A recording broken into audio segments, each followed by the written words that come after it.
خوشخبری لے کر کے جاؤ. خوشخبری دی جا رہی ہے کہ میری امت کے لوگوں کی 3 قسمیں ہیں. میری امت کے لوگوں کی، انسانوں کی 3 قسمیں ہیں.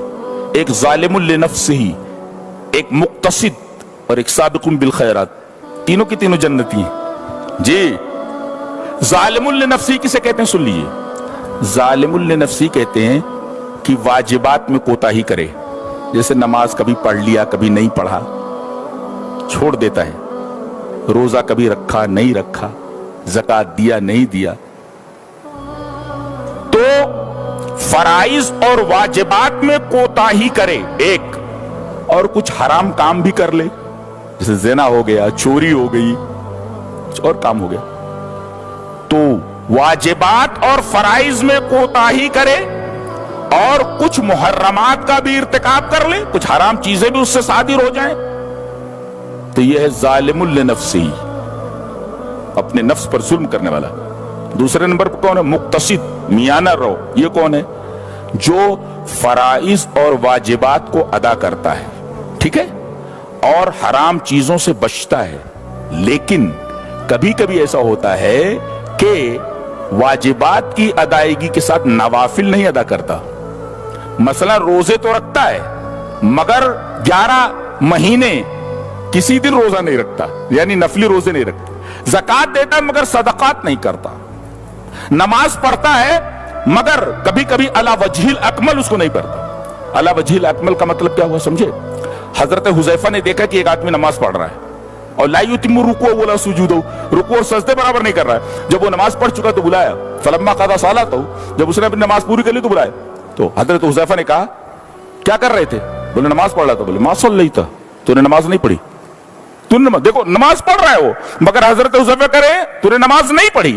اس کا مطلب ہے کہ نماز تو پڑھ رہا ہے مگر علی الوجہ الاکمل نہیں پڑھ رہا ہے. تو ظالم لنفسہ کا مطلب کیا ہوا؟ ظالم لنفسہ کا مطلب ہوا کہ فرائض اور واجبات میں کوتاہی کرے.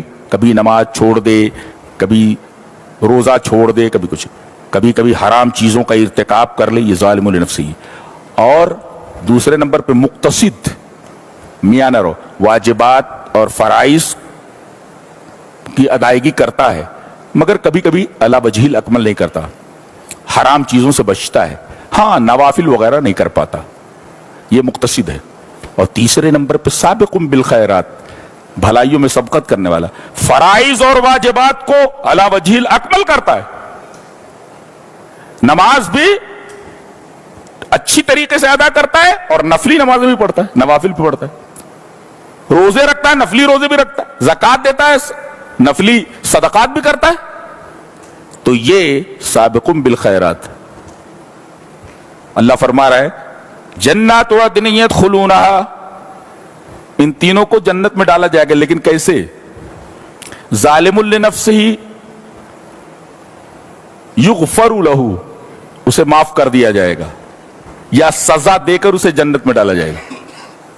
یہ معاف کر دیا جائے گا، یا تو سزا دے دی جائے گی، یا اللہ اپنی رحمت سے معاف کر دے گا، یا نبی کی سفارش کے دائرے میں آ جائے گا، معاف کر دیا جائے گا. یہ ظالم لنفسہ ہی.